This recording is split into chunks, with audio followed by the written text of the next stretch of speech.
Hey guys, thanks for clicking on my video here. My name is Kam Tao from Amazonian Angelfish, and in today's video I will be walking through with you guys my step and process of taking care of my fish room before going on a vacation. And one time in the past I had a family member come over and feed my fish and everything and take care of them, and if I was to do it myself, if I was in their shoes, I wouldn't be happy about it because it is a lot of work to come to my house for 2 times a day. And this is what I do, and it doesn't require anybody coming to my house or anything like that. So I just leave them alone for 10 days for my trip here. I'm going to show you guys what I do here so that you guys don't have to have someone come into your house and take care of your fish. So without further ado, let's get right into the video.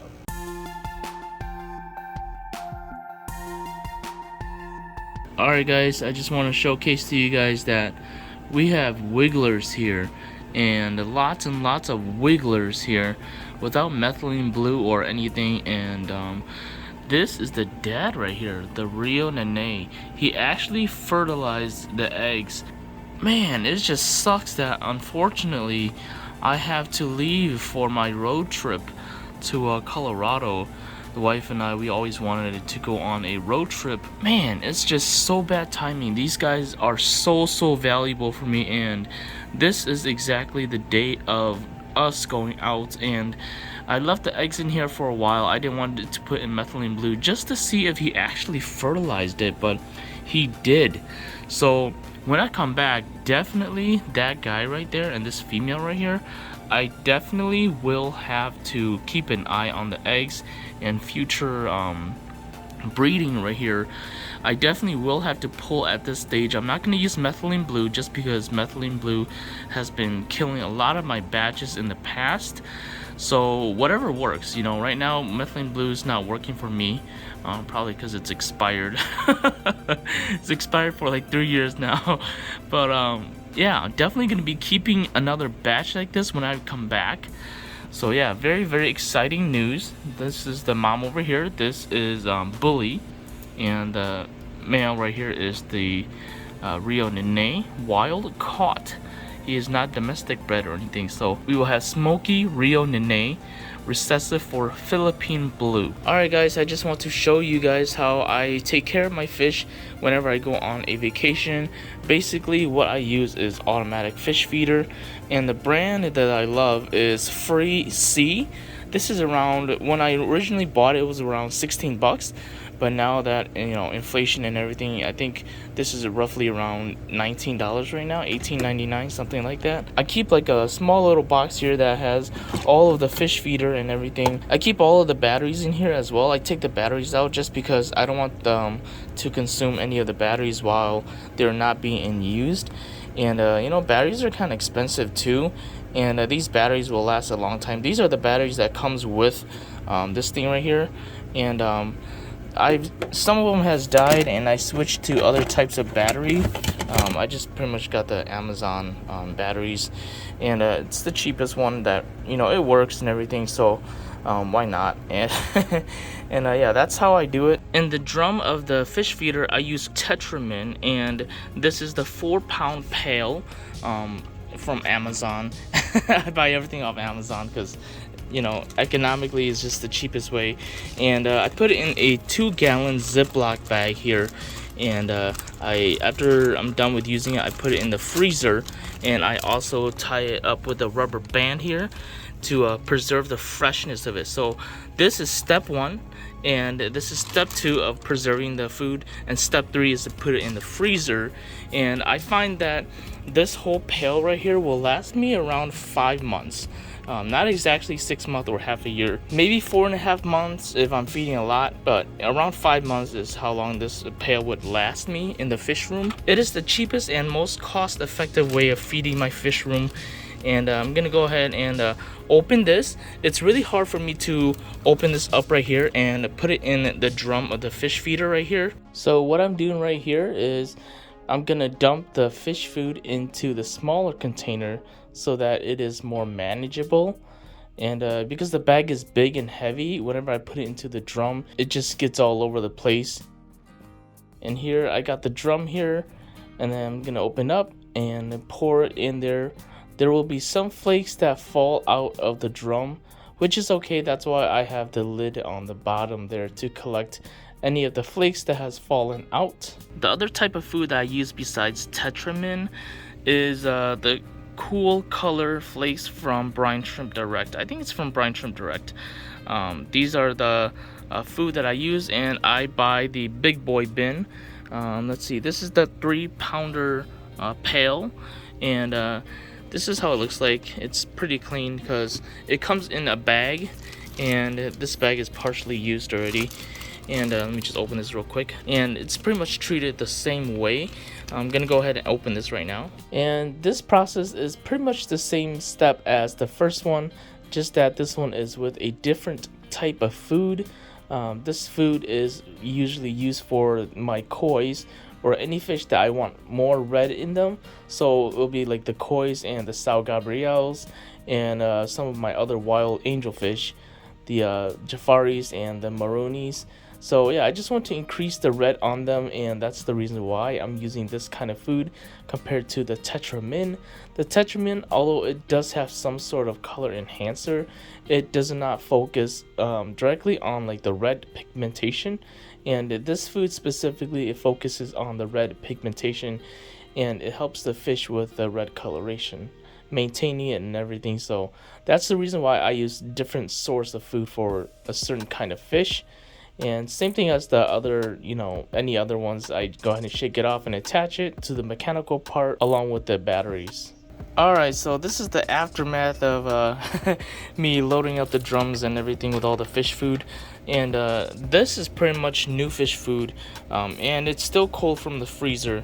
So I'm gonna go ahead and dump this back in here, just because for 10 days when I'm not here, I'm not using the food or anything. And I believe that food preservation is the best thing for your fish's health. All right, now that this is all in here, I'm gonna go ahead and put the remainder of these guys back in here as well. It's okay if they are mixed. They are still very new and very fresh food from the freezer. And I'm just gonna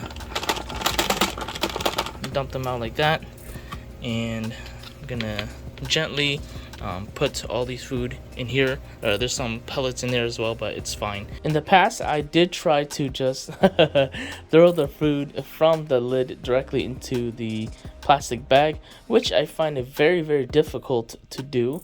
So what I did here is that I got a piece of paper, I folded it the hamburger way and put the food onto the piece of paper. And as you guys can see here, it is much easier to put the food into the plastic bag if it is folded compared to the very hard rigid lid.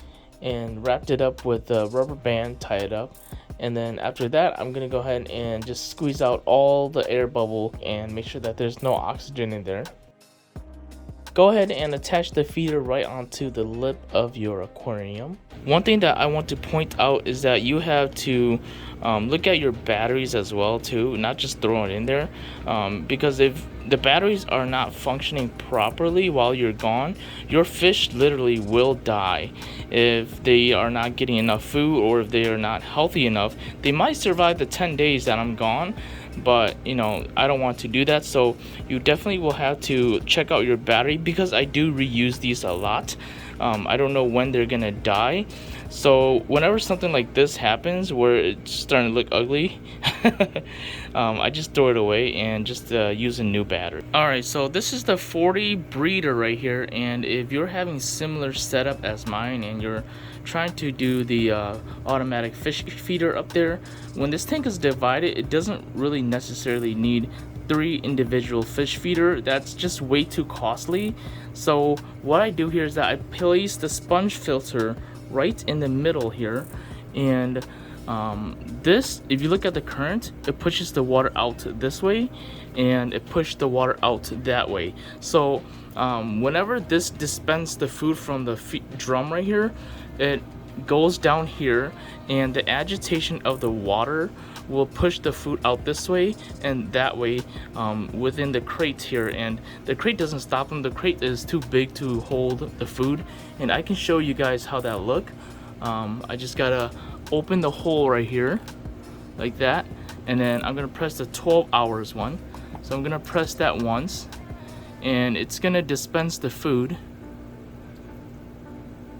and that's about as much as it dispenses, even though it's like the max amount that it can open.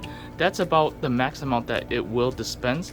So very little food, just enough for these guys to live off, and feeding them 2 times a day, it will get them by. And as you guys can see here, eventually these food particle will flow out into this section over here, just like this section over here. You know, it went into here, but it ended up in here as well too. So eventually, once this pair right here starts eating the food and moving the water around, this pair over here will get some food as well too. And that's how this works.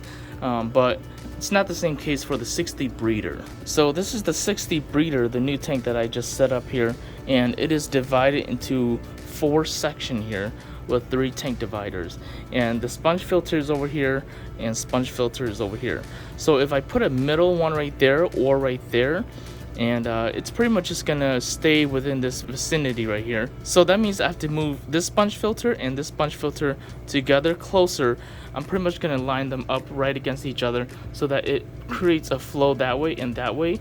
And the pairs here, some will get more food than other for sure, but that's all depending on their size and how big they are. So I'm gonna go ahead and put the sponge filter together right here, and I'm gonna put the fish feeder right there, just because these 3 pair right here are bigger and they require more food to you know, just more calories and everything compared to this pair over here, which is smaller. So it really depends on what kind of pair you have, and it depends on the food intake and calorie intake that they have to spend daily in order to stay alive. If you guys have gotten to this part of the video, I truly appreciate it. And if you guys wouldn't mind pressing that like button, and if you haven't already, please subscribe to my channel if this video is entertaining for you guys, and at least it is a little bit informative to you guys. So yeah, I greatly appreciate it, and it really helps me out with my YouTube channel.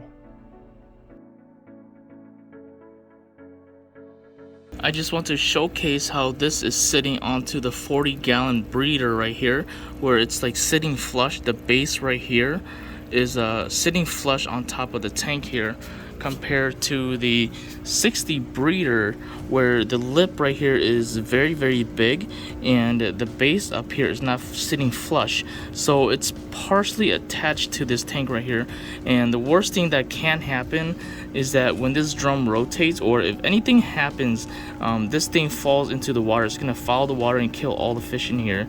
What I want to do is to secure it. So I can't open this any bigger. I can only clamp it as much as I can. So what I'm gonna do is I'm gonna put a piece of tape on here, and pretty much this tape, it will hold this product in place. And I just go like that. I just make sure that it is very secure on the bottom. This way at least I have something to rely on while I'm gone, compared to just having it hanging out like that. And yeah, this is pretty much it, and it is much stronger than before. It's not moving at all. So this is usually how I combat this, because not all aquarium is built the same way. One thing that I find helpful, and it adds to the success of having these guys be alive when I come back from my trip, whether it is a 1-week thing or 2-week thing, 3-week thing, or even a month of vacation, I make sure that the tank is very clean leading up to my departure time, and just make sure that there's as little poop or as little gunk as there is in the tank here. And ideally I would want to do a 50% water change. However, these fish, they are breeding in here and everything, especially this pair over here, and the pair over there, which I haven't shown you guys. I'm not sure if I showed you guys yet, but there's another pair over there that has laid eggs already. I don't want to disrupt the baby. I don't want to kill any of the babies, because the babies are at the level of 25%. Because here, let me show you guys. If I zoom out a little bit here, if the level is at this level right here, then I can do a 50% water change. However, the top of the baby is only right there, so I can only do 25% water change. I don't want to disrupt the baby or anything like that, or teach the parents that I'm gonna kill the baby. And I don't want to do that, so I'm just gonna vacuum as much as I possibly can here with all the poop on all 3 sides of the tank here. And it was kind of scary on this other side over here, but I did manage to do the vacuum and everything. This is at 25% right now. And the top of the babies are up there, and I didn't want to disrupt the baby too much. And eventually they're gonna eat all the eggs. Eventually they're gonna eat all the babies, but I just want to I don't want to teach them that I am a threat to their babies. So they might start eating the eggs or anything like that. Anything might trigger them, so I don't want any triggering to happen, especially with these guys right here. Whenever they're laying eggs, I don't ever want to do water change, but unfortunately, because we are going to go on this trip, I will have to do the water change. All right, as stated earlier, I'm going to do 50% water change for these guys over here and 50% water change for these guys over here, just because I want them to grow as fast as they can while I'm gone. And over here, this is the 25% water change. This is probably more like 30% right here. This one for sure is 25% water change. So I'm gonna go ahead and add in some water in there.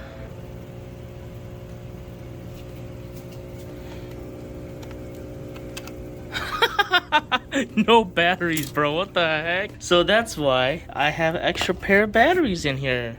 I'm like, oh, I got lucky. Alright, that's the light that I'm looking for.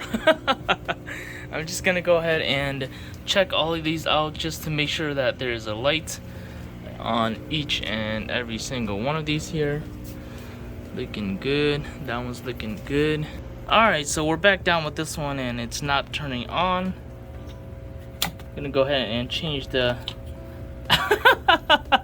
well, there's a reason why it's not working. Obviously, because it doesn't have any batteries in there. That would help if I have batteries in there. Man, like, human error is just so common, you know? You think that, okay, I did all the step and everything, and if I don't follow up with it, obviously this one's not gonna work. So, yeah, all the tanks right here, they are all powered up and everything. The next step for me is to go around the fish room and open the holes here according to what I think the fish will eat, because this is a pelleted food in here. It will fall out more than the flake food, so these guys in here will get the food in here.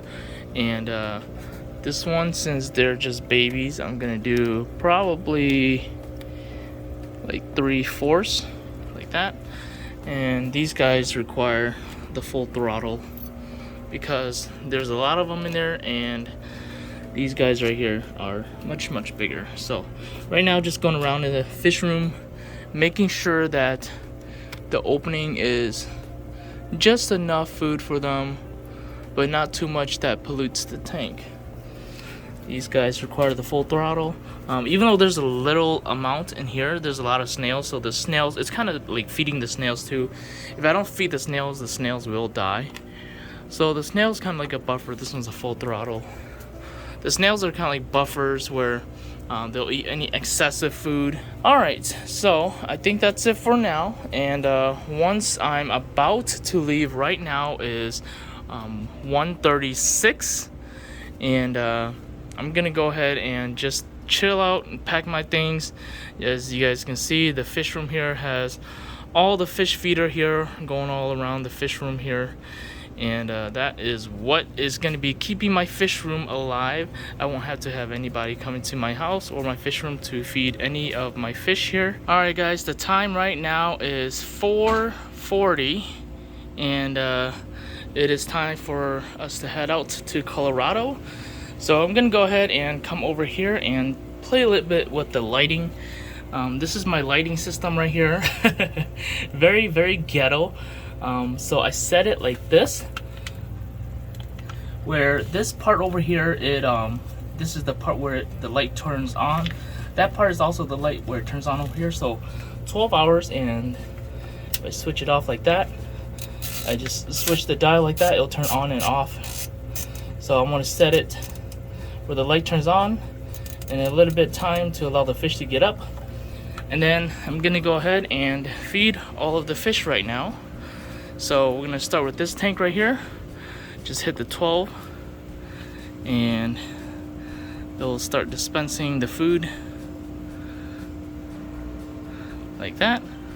So I'm just gonna go ahead and hit the 12 of each of these and just make sure that it dispenses enough food into the tank so that the fish can get to it. And the pellets will go to the other side just like that, and it allows these guys and this guy right here to eat, and allows that guy to eat as well. So let's get this one on. Alright, and the fish is already waiting. Oh, that one's pretty good actually. These are pretty large fish, so they'll consume that amount. So I'm just gonna go ahead and hit each and every single one of these, just also to test to see that they really are working and they're not just flashing for no reason. So this is the final step that I normally would do with all my fish feeder here. Just clicking the buttons here, making sure that they all work. These guys are hungry, going at it. Same with these guys over here. Oh, this one's dispensing very little food. So whenever that happens, that means that there's a clog. It might happen because there's bigger flakes in here where it gets stuck like that, but it's like within and it doesn't prevent the other flakes from coming out, but that's fine. I think really that's fine. I'll just feed them again. That one's good. And we'll do that one. This one here. That one. And we'll do this one here. This one. And then gonna go back and watch to see if there's any food in here. Yes, there are food, and it goes to that side over here and this side over here too, so that's good. There's food there, and eventually it will come on over to the other side. So yeah, that's good. And this one's good. This one is good. We got food in there.